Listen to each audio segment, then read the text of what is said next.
Boa tarde. Vamos a dar continuidade a este seminario que estamos está organizando o programa de posgraduación en Historia da Universidade Federal de Goiás dentro de un convenio de intercambio que tenemos con la Universidad Católica de Lima.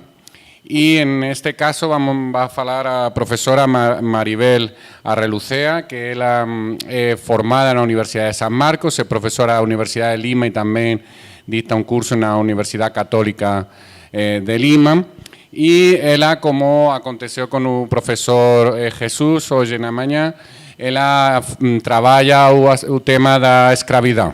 Ella es autora de 2 libros interesantes sobre la escravidad en el Perú, la presencia de afrodescendientes en el Perú y replanteando la esclavitud, estudios de etnicidad y género. La profesora Maribel, além de ser una grande coñecedora da escravidad, también ella ha trabajado temas vinculados, relacionados con el género, ¿no? Género y escravidad. Yo acho que puede ser un tema que va a ser con certeza muy interesante para os nosos estudantes, porque ten esos asuntos que son muy estudados, muy procurados pelos estudantes aquí na UFG, a escravidad e o género, e en un contexto, ¿no?, que nos serve para refletir tamén, a falar sobre o Perú, mas moitos dos temas nos van servir para refletir tamén sobre o caso brasileiro, ¿no?, pensar a través desa experiencia peruana, tamén entender mellor o caso brasileiro, ¿no? Então, muito obrigada, profesora Maribel. Buenas tardes. Estoy muy contenta, muy agradecida. Muito obrigado. Es la palabra que ya aprendí. Es muy significativo para mí estar a miles de kilómetros de mi país, en uno de los sitios más representativos de pasado esclavista, que tiene sus connotaciones muy especiales, en las que nosotros los peruanos nos hemos mirado. Brasil es como un espejo para los activistas, ¿no?, y algunos historiadores sobre el tema de esclavitud. No sé si estoy hablando bien despacio, ¿está bien? Ya, suelo hablar rápido. Bueno, sí, mi especialidad es el estudio de la esclavitud y de los afrodescendientes. Hace un instante puse aquí ¿dónde está? La foto de este libro, que lo pueden consultar. Es como una síntesis, un resumen de la historia de los africanos y afrodescendientes en el Perú, que pretende ir más allá de la esclavitud. La historiografía peruana se ha concentrado más en Lima, en cómo vivieron los esclavos en Lima, también en el siglo XVIII, y un poco menos en explorar, ¿no?, otras experiencias de la esclavitud. Entonces, la historiografía peruana, que es bastante rica, antigua, ya de bastante tiempo, sobre todo ha investigado Lima y desde una posición más política, ¿no?, las rebeldías, las rebeliones, el cimarronaje, los palenques. En el Perú decimos palenques, acá les llaman quilombos, ¿no? Entonces, a mí me interesó primero explorar qué pasaba con los esclavos en Lima. Decía esto, ¿no?, de que los principales estudios sobre la esclavitud africana en el Perú se han focalizado, han enfatizado más en la resistencia y el conflicto, es decir, la búsqueda de la libertad, ¿no?, cómo enfrentaban los esclavos esta situación del sistema de la esclavitud.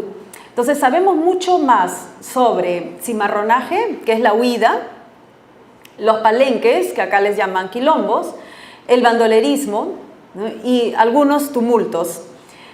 Entonces, bajo este enfoque también se ha incorporado el estudio de la capacidad de litigar, es decir, de ir al tribunal, litigar por algunos derechos, ¿no? Especialmente lo que más he estudiado es el estudio en torno a cómo los esclavos litigaban por sus derechos, acceder a la libertad, ¿no?, la libertad graciosa, que es la gratuita, regalada por el amo, o la libertad comprada, ¿no?, es decir, que el mismo esclavo paga por su libertad, por su cabeza.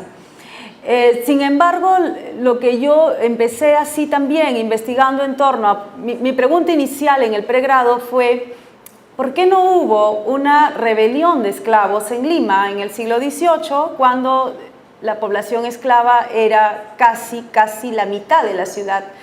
Entonces, de manera un poco, ahora lo veo a la distancia, ¿no? Miro, digo, caramba, que un poco ingenua, tal vez, para plantear una pregunta así, ¿no? De por qué no hay una rebelión antiesclavista. Tal vez yo estaba mirando más Haití, la rebelión de Haití, ¿no? O los famosos quilombos de Brasil, ¿no? De Palmares, ¿no? que todo el mundo admira, ¿no? En cambio, en el Perú, los palenques eran más bien de escasa duración, muy cortos en el tiempo. Entonces, de ahí empecé a girar un poco más, ya con más edad también, y otras lecturas, sobre todo de colegas de América Latina, de Estados Unidos, y empecé a decantar más bien, ingresé a la perspectiva de género, ¿no? Pero también a lo largo del tiempo en los archivos veía otro tipo de documentación.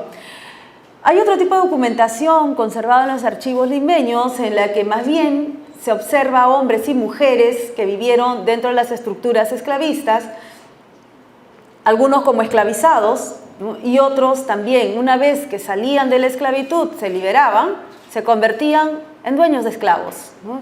Entonces esto como que no entraba, no encajaba en mis perspectivas, ¿no? Las ideas iniciales. Creo que nos pasa a todos, ¿no? Cuando empezamos una investigación, tenemos unas ideas iniciales, ¿no? Y luego la investigación nos va demostrando que puede haber cambios, que puede haber otras perspectivas, ¿no? Que inicialmente no las hemos visto. Eso es lo que me pasó a mí. Entonces empecé con un enfoque político, de ver, más o menos explorar por qué en Lima los esclavos no lograron de alguna manera cuajar una gran rebelión, ¿no? Porque tomaba atención mucho al número, ¿no? El número, la importancia demográfica de los esclavos en Lima. Sin embargo, hoy en día ya eso no me preocupa tanto, sino más bien el libro que voy a publicar el próximo año tiene que ver con la vida dentro de la esclavitud. Es decir, qué hacen los esclavos para sobrevivir día a día dentro de los marcos esclavistas. Debemos entender cómo sobrevivieron a la esclavitud, ¿no? Qué prácticas cotidianas desplegaron y el impacto a largo plazo, que eso también me interesa mucho, ¿no? Distinguir las especificidades, las cosas particulares de la esclavitud limeña, que son como resquicios, que no sé cómo se podría decir acá, como ventanas, como grietas, ¿no? que van a ser utilizadas por los esclavos, ¿no? Para negociar mejores condiciones de vida. Y dentro de eso también me interesa mucho la perspectiva de género, ¿no? Una cosa, un aspecto que he criticado es que, por ejemplo, en el Perú, cuando se habla de historia, perspectiva de género, se piensa automáticamente que es una historia de mujeres, y eso no es correcto, ¿no? Cuando aplicamos la perspectiva de género, para mí es ver cuáles son las condiciones que diferencian a los hombres y las mujeres dentro de las estructuras, en este caso sociales, ¿no? Y además no se trata solo de la mujer en términos abstractos, sino más bien hay particularidades entre las mujeres de las élites, las mujeres de sectores medios, las mujeres esclavizadas, ¿no? Las mujeres indígenas, y luego hay otra serie de particularidades que también debemos tomar atención, ¿no? No ver bajo una etiqueta envolvente, ¿no? Como si fuese una sola cosa, ¿no? Las mujeres en general, ¿no? Por cierto, esta acuarela es muy bella, es de Ecuador, ¿no? Pero que representa la Plaza de Armas de Lima, es de un pintor acuarelista del siglo XIX, Francisco Javier Cortés, ¿no? Algunas de estas imágenes están en internet, las pueden bajar gratis. Bueno, este mapa que ven acá, yo quise empezar por ahí. Como ya Jesús refirió en la mañana, se va a hacer un censo en el Perú en octubre, con la pregunta de etnicidad, ¿no? ¿Con qué identidad étnica usted se relaciona, ¿no? Entonces, pero la persona va a decidir, ¿no? Entonces hay unas categorías y la persona va a decidir cuál, pero solo una. Los activistas afroperuanos levantaron este mapa de Perú hace bastante tiempo, en finales de los 80. El activismo en el Perú no es muy antiguo. está bastante atomizado, fragmentado, hay muchas ONGs, sobre todo concentradas en Lima, y por un lado han peleado mucho para colocar el tema de la discriminación racial en la preocupación del Estado, ¿no? Y en los últimos años, no más allá de 10 años, han logrado entrar al Estado, ¿no? Tienen representación. En el Ministerio de Cultura hay una oficina dedicada exclusivamente a los asuntos afroperuanos. Y también desde digamos, la política pública, la política del Estado, también miramos Brasil como un ejemplo, ¿no? Entonces, por ejemplo, fue una pelea, ¿no? Una gran pelea que el censo de este año tenga la categoría étnica, ¿no? Para averiguar cuántos son. Pero previamente los activistas han hecho trabajos como este mapa que ven acá, en este lado, donde dice el pueblo afroperuano, para ubicar en el mapa dónde están, y ahora lo que necesitamos saber es cuántos son, ¿no? Los activistas pretenden con esto no solamente saber números, los números solos no nos dicen nada, ¿no es cierto? Necesitamos también saber dónde están concentrados, porque lo que ellos pretenden es luego pedir políticas públicas específicas para este sector de afroperuanos. Pero el mapa a mí me interesa también por una razón. Si ustedes observan bien, la presencia afrodescendiente en el Perú está asociado a la costa, en el presente, a la costa. Principalmente, si ven por el norte, el departamento de Piura, luego es Ancash, el que está en morado, Lima, que está al centro, Ica, que está en color verde, un poco menos en Arequipa, y finalmente Tacna. Claro, este es un mapa actual, pero si retrocedemos al pasado, vamos a ver que más o menos se sigue manteniendo la misma ocupación espacial de la población afrodescendiente. Lo que es Tacna al sur, ¿no? Ahí se ha roto una continuidad, un solo espacio que era antes de la Guerra del Pacífico, la Guerra Perú-Chile-Bolivia de 1879, que Jesús también hizo referencia en la mañana, que es la gran guerra para nosotros, el gran trauma colectivo, ¿no? En la que perdimos mucho territorio y la riqueza que era en esos momentos el salitre, ¿no? Pero que la región de Tacna, que es el último departamento al sur, que lo pueden ver en rojo, se conectaba como Tarapacá, Arica, Tarapacá, que constituían una sola microrregión con mucha población afrodescendiente. Hoy en día hay un resurgimiento de la identidad afrodescendiente en Arica, donde estuvimos, ¿no? Y es sumamente interesante ver cómo se está reconstruyendo una identidad a partir de un pasado que es peruano, ¿no? La mayoría de las familias afrodescendientes en Arica, que es un puerto muy importante al sur, ahora corresponde a Chile, hay un movimiento de activistas que están rescatando el pasado afrodescendiente y es peruano, ¿no? Entonces, para poder reactivar, reconstruir el pasado, se remiten a los archivos peruanos, ¿no? Y se trata de, otra vez, establecer ese nexo, ¿no? Esa unión, ese vínculo entre los afrodescendientes y el Perú.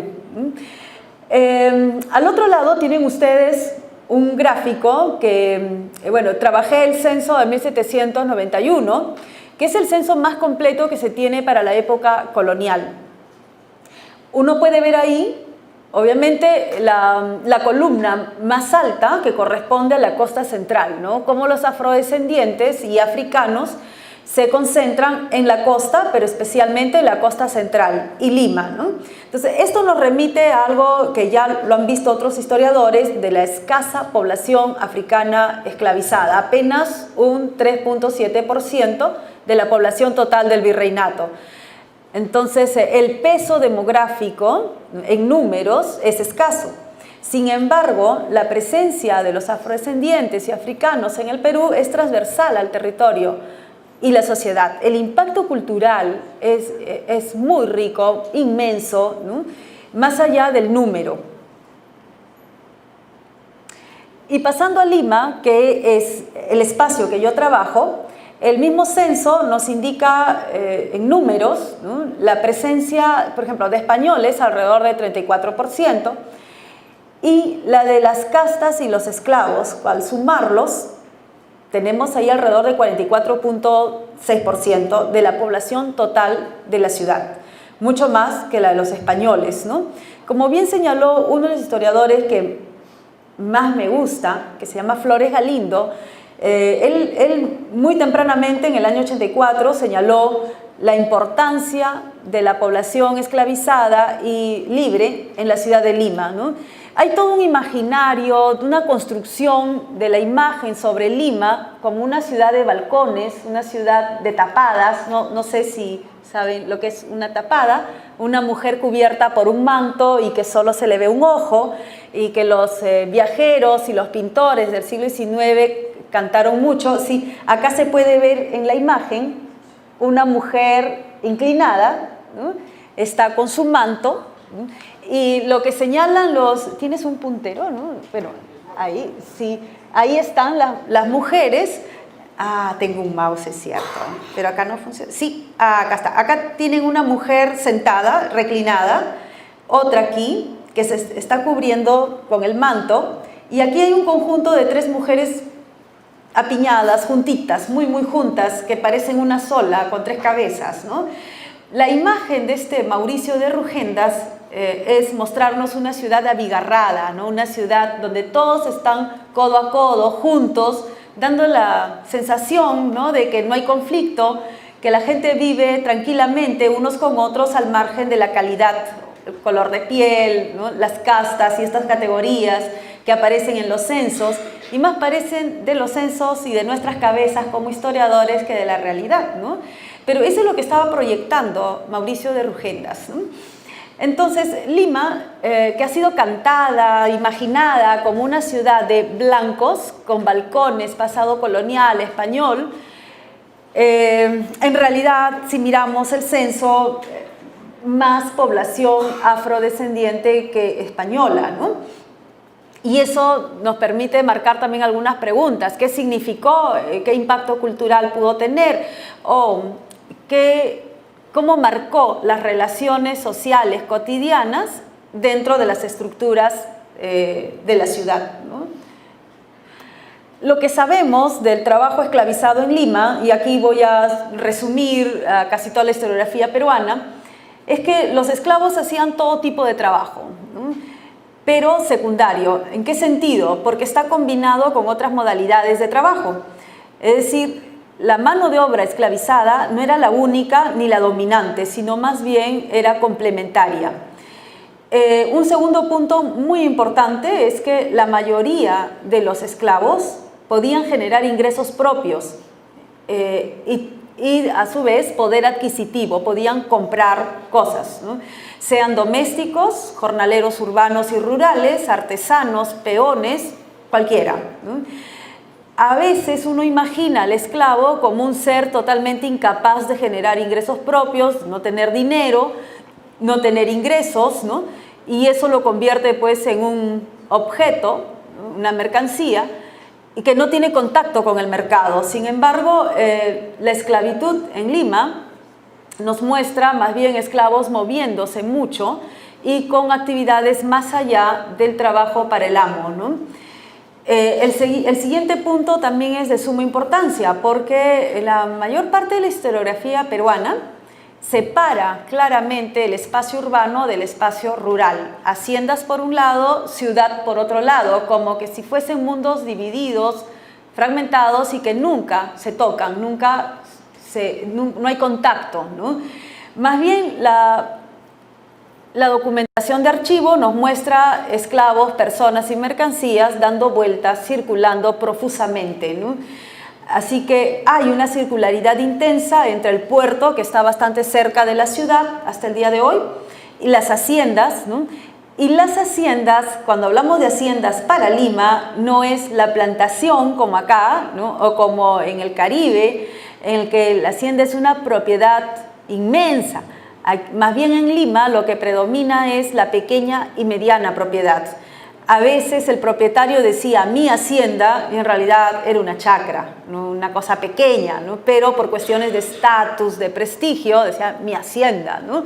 Y nosotros lo leemos en la documentación y decimos, hacendado, ¿no? Entonces es más bien la pequeña y mediana propiedad. Y esto también tiene mucho peso al momento de ubicar a los individuos en las estructuras. Por otro lado, los jornaleros libres y esclavizados están tanto en el campo como en la ciudad, se están moviendo todos los días, ¿no?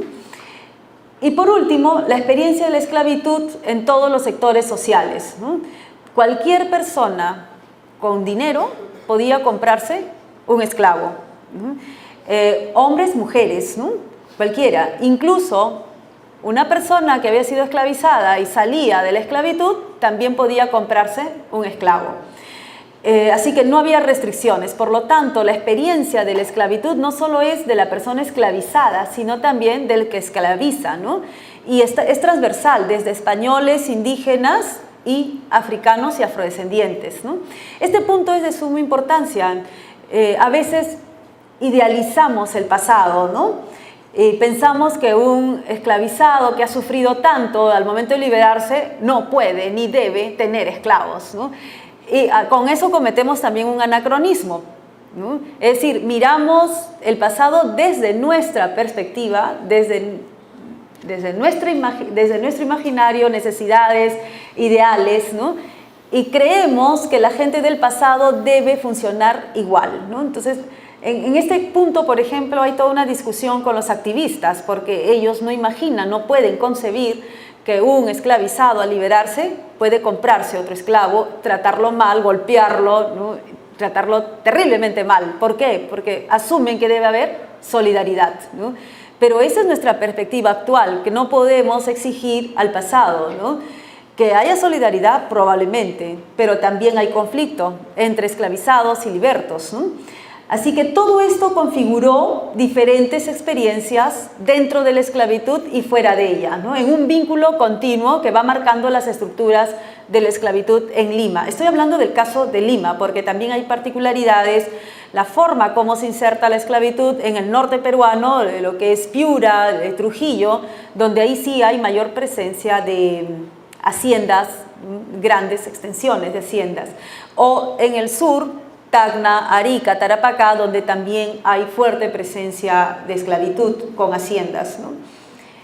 Las imágenes que tienen adornando la diapositiva son hermosas en sí mismas como obras de arte. Son del obispo Martínez Compañón, que llegó al Perú, viajó por tierra con acuarelistas para reflejar la realidad que veían. Entonces, son imágenes muy importantes, ¿no? Dentro de lo que se puede llamar la memoria plasmada, ¿no? En las acuarelas sobre la población rural del norte peruano. Pueden ver ahí a la esclava de Hacienda. Se me perdió el cursor. Acá está, ¿no?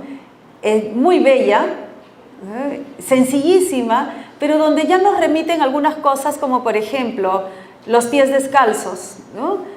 La ropa muy sencilla, los instrumentos de labranza. Una cosa que también se piensa es que hombres y mujeres hacen trabajo diferenciado, pero una vez que uno empieza a revisar la documentación de archivo, en las chacras, los hombres y las mujeres, por edad y rendimiento, podían hacer los mismos trabajos, ¿no? O este de acá, el de abajo, en que se puede ver a un hombre africano, porque la acuarela dice hombre bozal. Bozal es el africano de origen que llega al continente americano, ¿no? Donde se le puede ver como una especie de gorrito, ¿no? Y está fumando una pipa. O este de acá de arriba, donde podemos ver africanos tocando marimba, ¿no? Un instrumento musical que dejó de producirse en el Perú y de tocarse, y hoy en día es prácticamente desconocido, no hemos perdido esa práctica. O acá abajo donde se puede ver,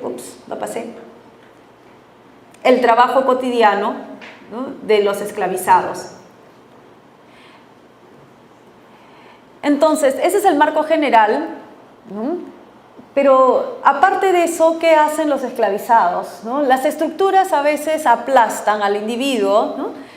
A los grupos. Sin embargo, desde abajo los individuos también van encontrando caminos por donde salir, o por lo menos relajar un poco, flexibilizar un poco las estructuras. Tienen a un lado a Úrsula de Jesús, cuyos diarios están colgados en línea. Úrsula de Jesús fue considerada santa, aunque no ha llegado a los altares. Se llama Úrsula de Jesús. Y tiene revelaciones, habla con Dios. Y una historiadora norteamericana logró transcribir los diarios y están colgados en línea. Entonces, en el Perú no tenemos un caso similar de una mujer de origen afrodescendiente que además esté cercana a la santidad, ¿no? Conquistar la santidad significa también tener calidad, ser vista por encima de otras mujeres. Entonces aquí cruza también la cuestión étnica, la calidad y de origen esclava también, ¿no? Entonces es muy valioso, se está tratando de leer a Úrsula de Jesús desde estas claves de la etnicidad y el género, el ser mujer, ¿no? Entonces las clarisas tienen el cuerpo de Úrsula de Jesús conservado en un espacio aparte, ¿no? Yo no he ido, no la conozco, me encantaría, ¿no? Y tienen este retrato de la misma época, pero es post-mortem, es después de su muerte. Y al otro lado, miren ustedes, tienen acá está, San Martín de Porres. ¿Ustedes lo conocen, a San Martín? Es un santo, él sí, fue canonizado, pero recién en el siglo XX, en 1961 o 62, no recuerdo bien la fecha. Y como les digo a mis alumnos, si yo no recuerdo bien la fecha, Google, por favor. Uno puede teclear y buscar ahí la fecha exacta. San Martín de Porres es del siglo XVII, contemporáneo de Santa Rosa de Lima. Es la misma época en que Lima da 3 santos, ¿no? Y uno de ellos afro, ¿no? San Martín, hijo de un español y de una mujer afrodescendiente. Es el ejemplo de virtud y sobre todo de humildad, ¿no? Su símbolo es una escoba, no sé cómo se dice acá, escoba para barrer, vasora, bueno, para barrer, ¿no? Y además, bueno, él no deja documentos escritos, ¿no? Por ahí se ha ubicado sí su firma en algunos documentos, pero a diferencia de Úrsula, Úrsula no escribe tampoco, pero sí dicta sus memorias. San Martín, en cambio, es la imagen de la humildad, lo que se esperaba también de las personas subordinadas, y dentro de eso los esclavos, ¿no? El caso de Úrsula a mí me parece que está por explotar, por investigar, ¿no? Por ser pesquisa, dicen acá, ¿no? Para ver también las opciones que tenían los africanos y afrodescendientes, entrar a la iglesia, entrar a un convento, ¿no? Para bueno, los conventos no son en realidad espacios cerrados a las que iban las personas por vocación religiosa, sino también a veces era más que nada porque no había otra opción o las mujeres no querían casarse con alguien que les parecía incómodo, ¿no? Horrible, ¿no? Entonces, en el caso de Úrsula, por ejemplo, es una mujer que entra como donada, es decir, regalada al convento, y su propietaria estaba también en el convento, era una monja, pero ella sigue la carrera de monja. Entonces, el convento se convierte más bien en un espacio de libertad, ¿no? Porque a través de sus visiones, de sus diálogos con Dios, las demás monjas empiezan a tenerle más respeto. Es la búsqueda del honor, ¿no? De un honor femenino y negro, ¿no? Entre las cosas que ella escribe y que dicta, dice que habla con Dios y le pregunta un día si las negras van al cielo. O sea, ella le dice directamente, le pregunta, cuestiona a Dios, ¿no? ¿Y las negras van al cielo? Y Dios le responde que sí. Porque no era cuestión de color, sino era de adentro, ¿no? De los valores que tenía, ¿no? Entonces es una mujer sumamente inteligente porque dice que habla con Dios. Bueno, realmente yo pongo la duda, ¿no? ¿Habló con Dios en realidad o ella quería ir ganando más espacios en la sociedad? Hay otros casos de mujeres que no apelan a la santidad, pero sí a la devoción, a ser consideradas devotas. El caso de una esclava que encontré en el archivo arzobispal de Lima, en la que denuncia a su propietaria porque no le deja ir a misa. O sea, ella quería ir a misa, pero la propietaria le decía que no, le prohibió. Entonces el argumento de la esclava es que ella quería estar cerca de Dios, es una buena católica, pero su propietaria no le deja. Ahora, más allá del documento, yo me pregunto, ¿en verdad quería rezar, quería estar cerca de Dios? ¿O más bien quería ahorrarse estar trabajando en casa?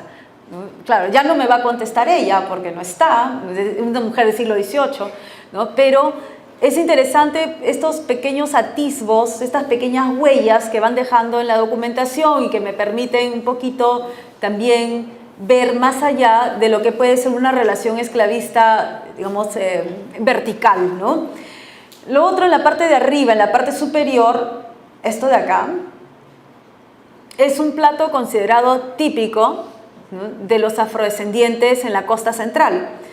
Es pasta, tallarines, le decimos nosotros, con un guiso elaborado con papa seca, ¿no?, batata seca, ¿no?, profusamente condimentado, incluso lleva canela, clavo de olor, ¿no?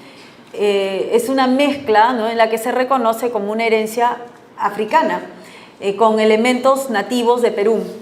La cocina, ¿no?, es otro espacio que utilizan las mujeres esclavizadas para poder subir, para poder tener un poco de honor. Por ejemplo, una mujer que cocina bien en Lima se cotiza alto. En el pasado, ¿no?, en el siglo XVIII, ser cocinera afrodescendiente de piel oscura es sinónimo de ser buena cocinera, ¿no? Incluso hasta poco antes, unos 10 años atrás o tal vez un poco menos, antes del boom gastronómico peruano, los restaurantes colocaban mujeres negras cocineras como sinónimo de calidad, ¿no? Además, los nombres también de los restaurantes, ¿no? Entonces, Doña Pepa, por ejemplo, ¿no?, una cosa así, ¿no?, nombres que se asocian a mujeres negras. Entonces, una cosa asociaba con la otra, ¿no? Entonces, uno puede hablar ahí, por ejemplo, del estereotipo de ser negra, cocinera al mismo tiempo, que viene de la colonia. Pero también, si le damos la vuelta, mujeres que frente a la sociedad que no otorga mayor movilidad social a través de la educación, porque la inversión en educación era muy poca, entonces, ¿qué otras vías pueden tener, ¿no? Esta vía puede ser la cocina, aprendida en casa, de las abuelas, de las madres, las bisabuelas, ¿no?, y que se van especializando, ¿no?, pero que no es todo también, ¿no? No se cierra ahí el asunto, pero que en un mundo de pocas oportunidades, esta puede ser la oportunidad, ¿no?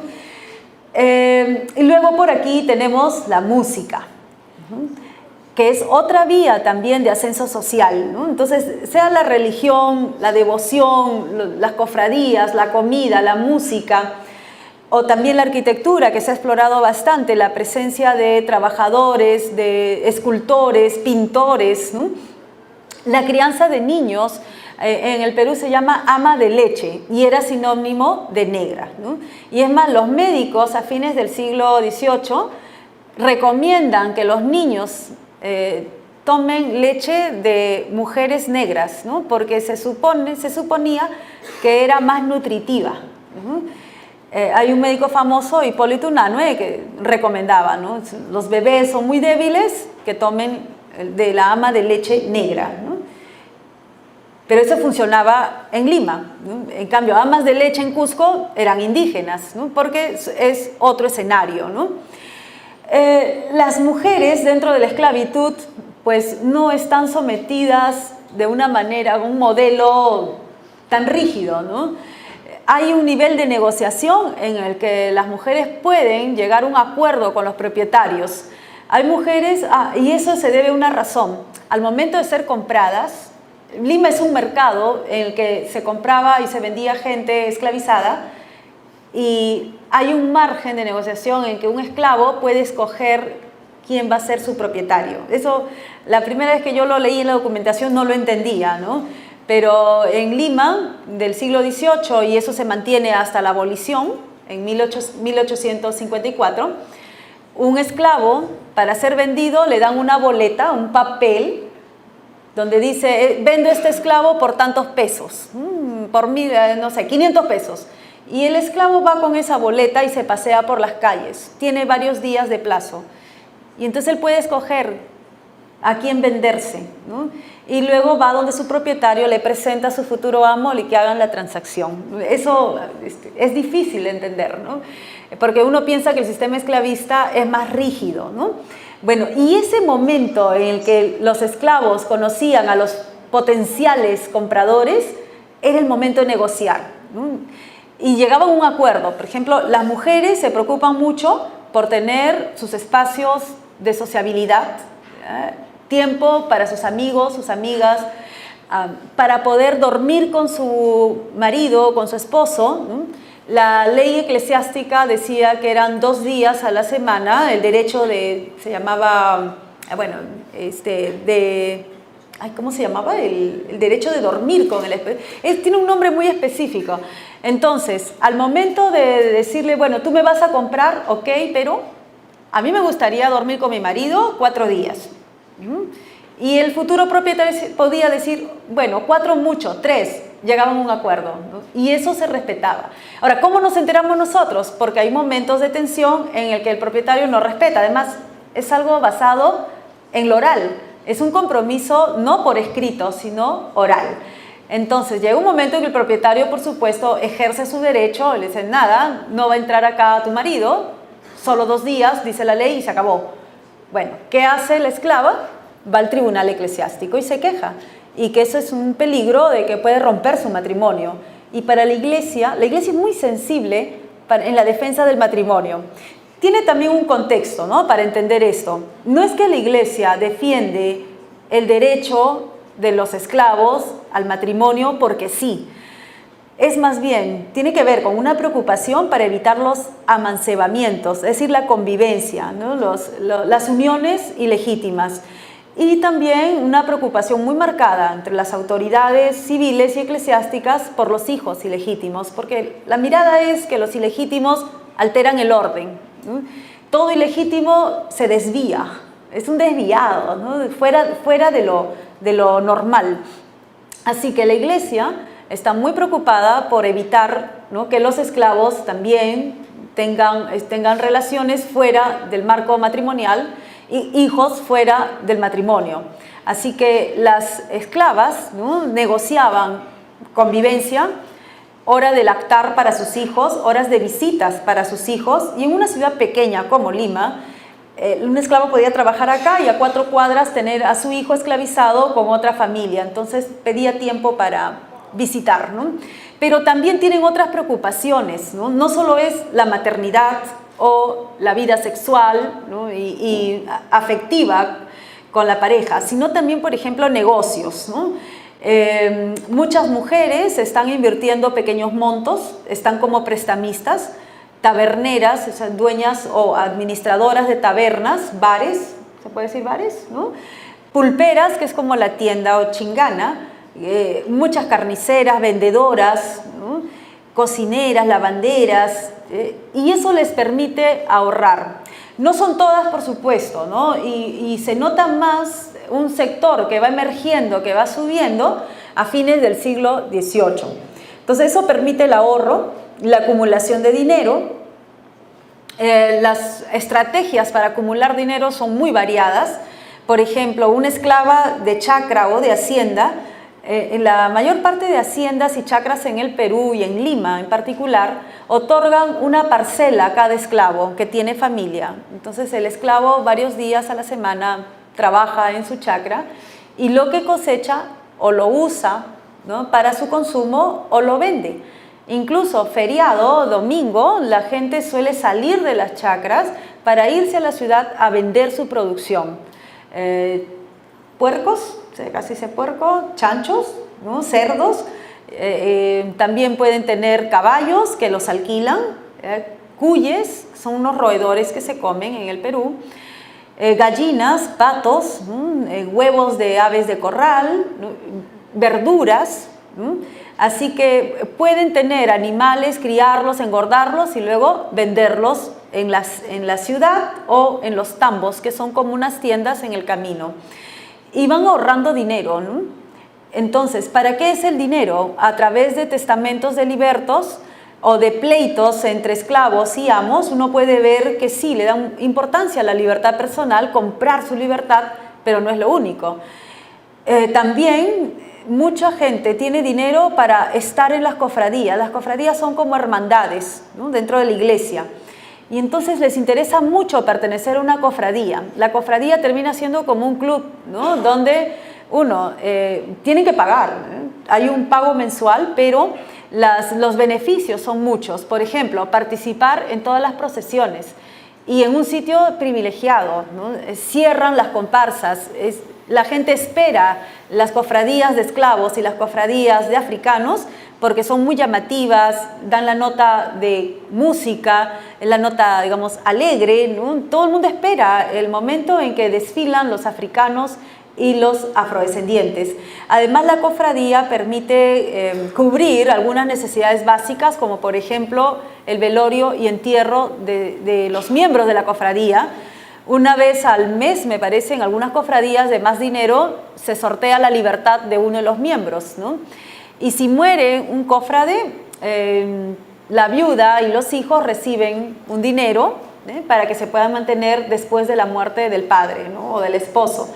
Pero también hay otro aspecto sumamente interesante, los bienes personales. Ustedes saben que un esclavo o una esclava no puede dejar testamento. Entonces, eso era siempre un problema, ¿no? Saber en qué gastaban, ¿no? qué ropa se compraban, las joyas, en fin. Uno imagina un esclavo, un ser totalmente pobre, con cadenas, ¿no? Sin embargo, la documentación, especialmente los pleitos, cuando los esclavos piden la variación de dominio, quieren ser vendidos a otro propietario por N razones, cualquier razón, siempre exigen que les devuelvan sus bienes propios. Es decir, los esclavos son vendidos y pasan con sus cosas, ¿no? A otro propietario. Y ese es un filón riquísimo porque gracias a eso uno puede saber la capacidad adquisitiva en que estaban gastando. Bueno, resulta que gastan en joyas y no joyas baratas o pintaditas, no, oro de buenos quilates, diamantes, ¿no? Esmeraldas, ¿no? Mucha ropa. Y en las listas yo he podido ver de mujeres, ¿no? Muy preocupadas por ropa lujosa, sedas, medias de sedas bordadas, zapatitos de raso, ¿no? Mantillas de la China, esos mantones de la China, ¿no?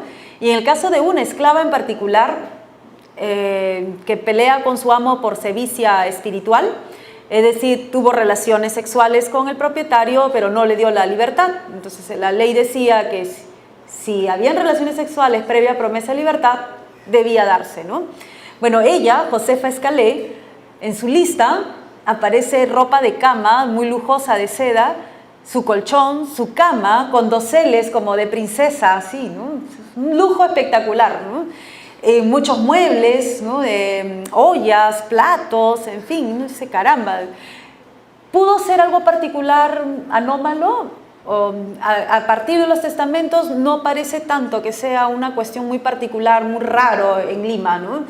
Entonces estas mujeres además, gracias a los testimonios de los viajeros del siglo XVIII, que hablan de que estas mujeres están en la calle súper lujosas, incluso las vendedoras de verduras y de comida en la plaza, vestidas a todo lujo, ¿no?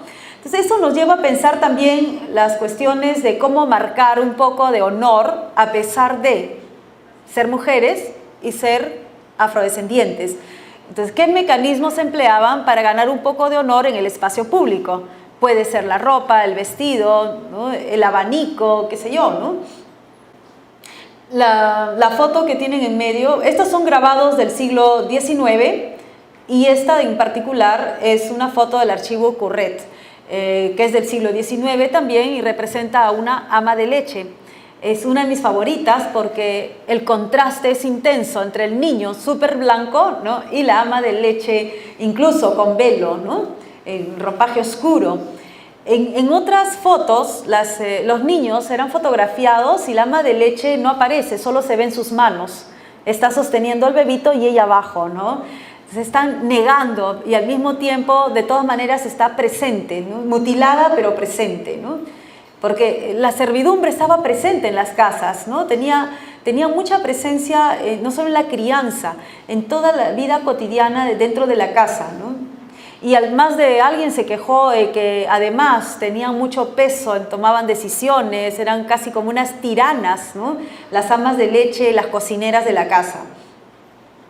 Entonces, eso me llevó a plantear también y explorar un poco el honor dentro de la esclavitud, ¿no?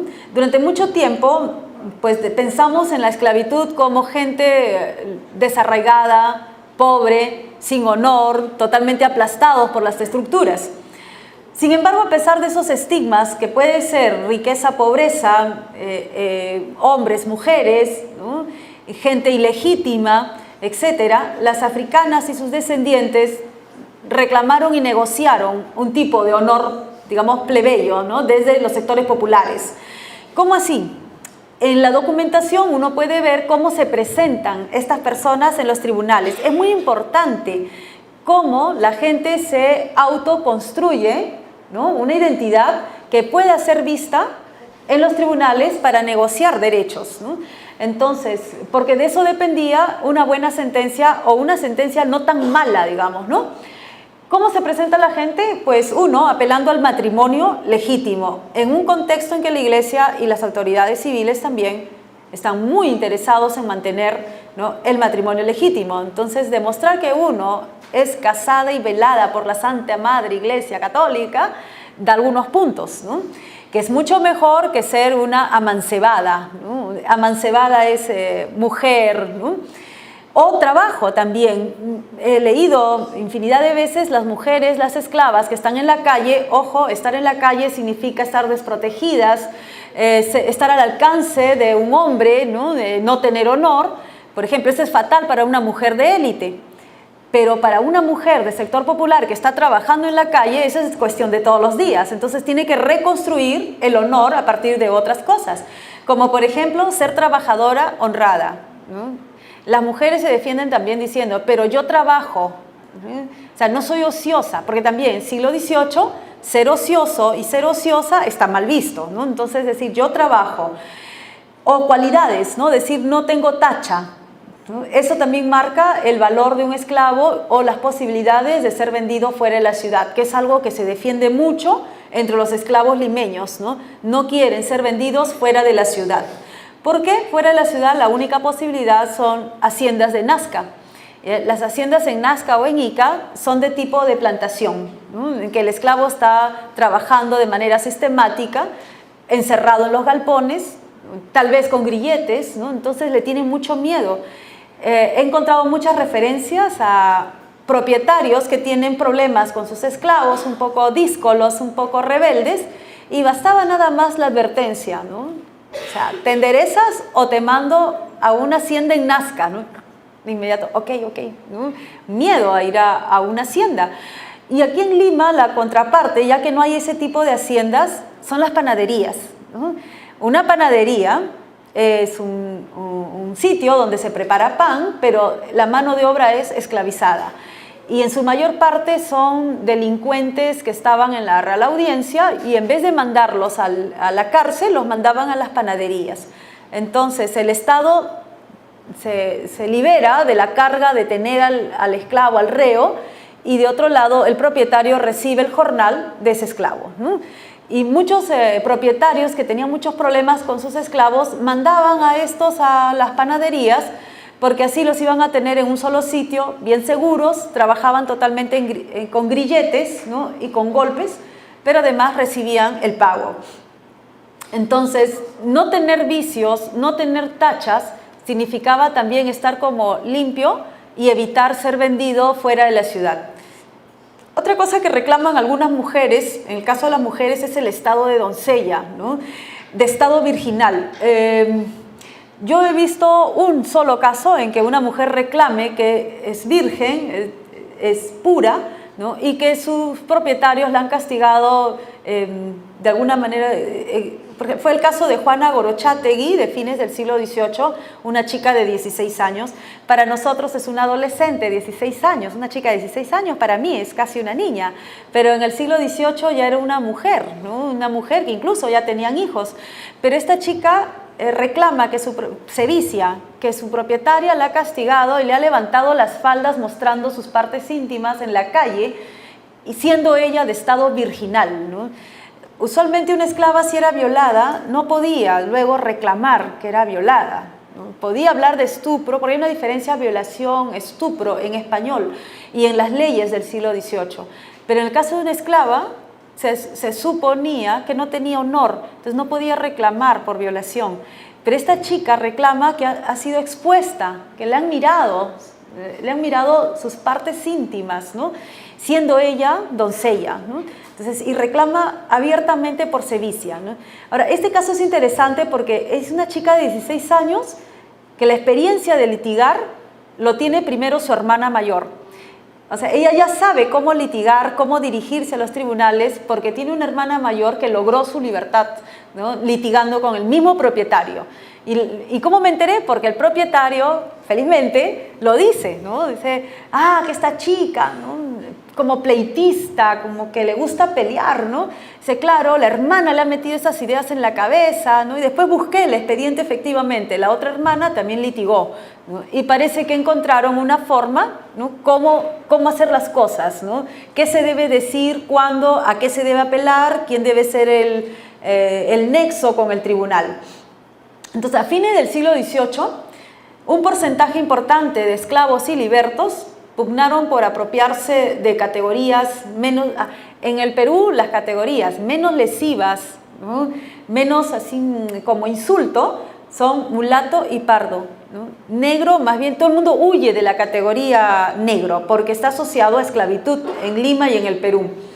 Entonces, ¿cómo lograr eso? Ingresando a gremios con prestigio, casarse con personas de mejor calidad social, ser miembro de cofradías o de las milicias. Siglo XVIII empiezan movimientos de protesta, se aumentan las milicias, llegan milicias de España, pero también se recluta mulatos y pardos, negros no, mulatos y pardos, ¿no?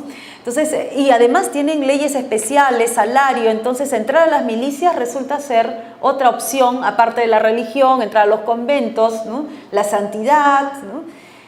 Entonces, vivir dentro de la esclavitud es otro enfoque, ¿no? Lo que más hemos hecho, nos hemos preocupado es por mostrar más bien cómo se sale de la esclavitud, cómo se confronta a los propietarios y el sistema.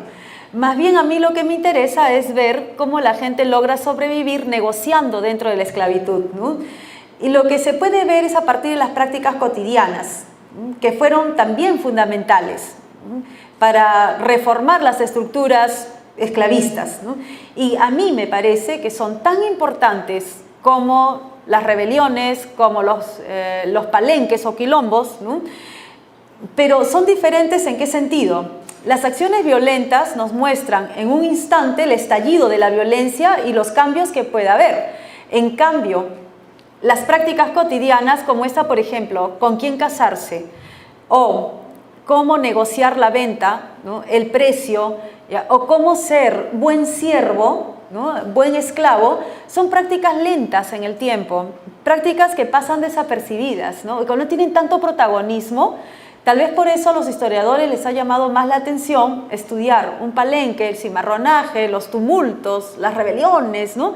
En cambio, rastrear estas prácticas en la vida cotidiana, casi en silencio, de generación en generación, son pues más lentas, ¿no? Pero que a la larga también transforman las estructuras. Pongo un solo caso. El hecho de que una persona en el siglo XVI reclamó no 2 días, sino 3 días para dormir con el marido o con la esposa, fue fundamental, porque a partir de allí otros más reclamaron y en el tiempo, después de 3 siglos, se convirtió en un derecho. Un derecho, ¿no? O sea, pasó de costumbre a derecho. Claro, uno puede decir, pero a mí qué me importa dormir 3 días, 3 noches con mi marido si lo que quiero es salir de la esclavitud.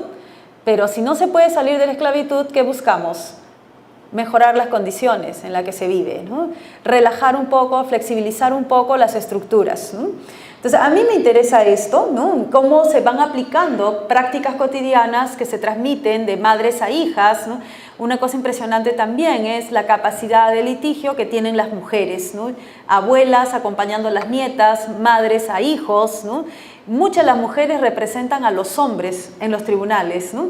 Entonces, todo esto también da pie a reflexionar sobre cómo se puede transformar las estructuras dentro de la esclavitud y no solo fuera, ¿no? No solamente rompiendo frontalmente con el sistema esclavista. Entonces, finalmente, ¿cómo funciona esto? Pasar de lo que se considera con menos calidad hacia arriba. Pero estos son esfuerzos generacionales, son esfuerzos que pueden tomar pues 3 generaciones, 4 generaciones, ¿no?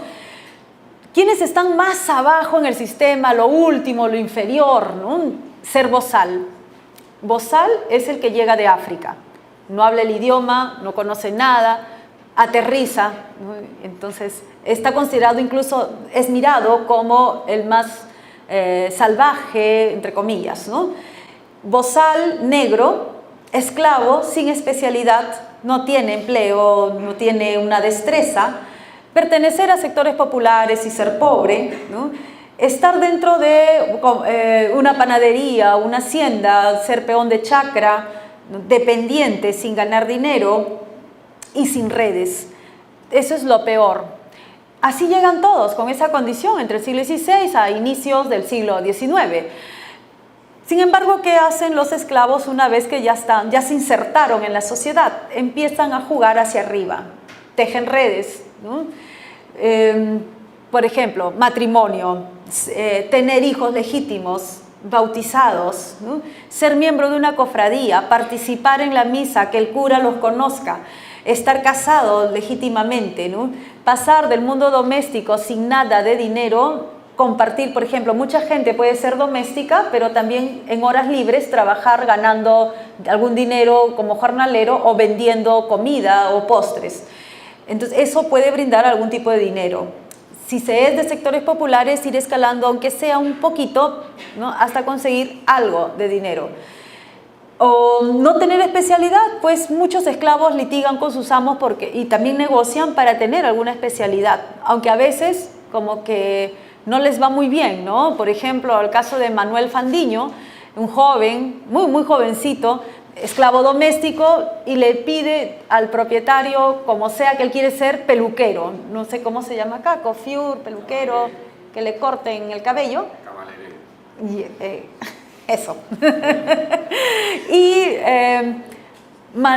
Fandiño pelea, suplica, lloriquea al propietario hasta que finalmente dice, ok, va a la peluquería, aprende el oficio, y una vez que aprende el oficio, le dice, bueno, me vas a dar de jornal 5 reales mensuales.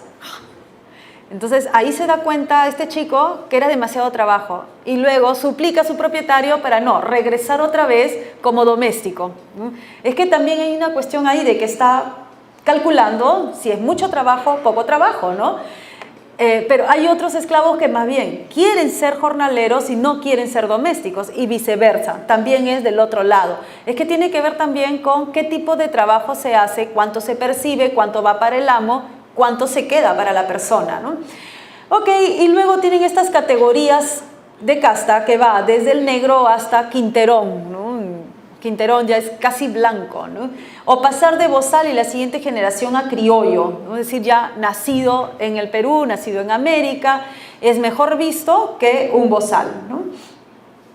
Entonces, para cerrar, para algunos esclavizados en realidad fue menos riesgoso sobrevivir a la esclavitud, aplicando estas estrategias a largo plazo, ¿no? Aprendiendo del error, del acierto, como este Fandiño, que tanto, su propietario mismo dice que le estuvo fastidiando tanto tiempo hasta que finalmente dijo no, porque se trabaja más, ¿no? O sea, se va aprendiendo el error, acierto, tejiendo las redes sociales dentro de la esclavitud, ¿no? No se trata entonces de una anomia sociopolítica, ¿no? Como planteó Flores Galindo. Para Flores Galindo, un historiador de mucha importancia en el Perú, esta actitud de los esclavos de no ser capaces, entre comillas, porque yo no lo considero así, que no son capaces de enfrentar a la esclavitud y a los amos en una rebelión, para Flores Galindo es porque no son capaces de organizarse, no tienen un planteamiento, no hay como una ideología, porque no cuajan en una clase. Yo creo más bien que se trata de diversas opciones de vida, ¿no? De inserción social y humanización, construidas y ganadas en una continua negociación, ¿no? De los esclavizados, pero que también tiene que ver con el peso secundario de la esclavitud, ¿no? O sea, esa capacidad y ese valor para poder negociar con los propietarios tal vez no hubiese sido tan efectivo si se hubiese tratado de un modelo de plantación de verdad, ¿no? Entonces, esto también explica en parte las limitaciones del cimarronaje, del bandolerismo y los palenques. No hay un caso parecido en el Perú de un palenque o de un quilombo que dure tanto tiempo, ¿no? Que resistencia. En Lima los palenques sufren una crisis terrible. El más importante es de 1713 y que dura alrededor de 2 años. Es el palenque de más duración en el Perú, 2 años, ¿no? Y fue diezmado por completo. El resto de palenques entre fines del 18 y comienzos del 19 duran ni meses, ¿no? Entonces yo creo que una sociedad flexible con muchos espacios donde negociar permiten también otras opciones para mejorar las condiciones de vida antes que por el otro lado de la violencia, ¿no? Y además vivir como cimarrón en el Perú es bastante complicado, difícil, ¿no? No sobreviven libres, ¿no? Como cimarrones, ¿no? Uno, porque es un desierto, se sale de Lima y de los pocos valles que hay, es un desierto donde no se va a conseguir nada, ni agua ni comida, ¿no? Pasando el desierto están las comunidades indígenas y no siempre se puede negociar con las comunidades indígenas. ¿Hay excepciones? Sí. El caso del norte, en el que Juan Castañeda ha trabajado, de unos esclavos que se fugan y se refugian en una comunidad indígena y terminan hablando la lengua, ¿no? Y vistiéndose como indígenas, ¿no? Entonces, una mezcla interesantísima, pero que no es muy usual, ¿no? Además, los africanos y afrodescendientes han sido pensados como un grupo homogéneo, todos iguales, ¿no? Casi no diferenciados. Y se han diferenciado los espacios geográficos, pero este enfoque no permite comprender la manera en que los africanos y afrodescendientes interactuaron entre ellos y frente a los amos, las autoridades y otras personas, ¿no? Hemos simplificado la esclavitud más por oposición, esclavitud rural-urbana, doméstica jornal, sin profundizar en la interacción, ¿no? Y que no están separados. Como les dije anteriormente, ciudad y campo mantienen vínculos muy continuos, muy fuertes. Igual un esclavo podía ser jornalero y pasar a ser doméstico o viceversa, ¿no? Entonces, tanto la estructura económica, demográfica y la relativización de la esclavitud, la flexibilidad de la esclavitud en el caso limeño, influyeron en la manera en que se ordenaron los individuos en la sociedad, ¿no? Desde los sectores populares, donde los africanos, tanto esclavizados como libres, se ubicaban, ¿no? Entonces, conceptos como casta, género, honor o familia se expresaron en las acciones cotidianas de este grupo, de esta comunidad, dando como resultado una compleja y dinámica estratificación social, ¿no? Que nos lleva a pensar pues, en una sociedad colonial mucho más dinámica de lo que continuamente pensamos, ¿no? Pensamos en sociedad colonial muy rígida, estamental, y a veces pensamos casi que es como la India, ¿no? Un sistema muy, muy rígido, cuando en realidad tenía sus pequeños espacios por donde la gente podía ir escalando. Yo no digo con eso que llegaban a la élite, pues, ¿no? Tampoco, pero algunos escalones pequeñitos como para mejorar un poco las condiciones de vida, ¿no? Muchas gracias o muito obrigado.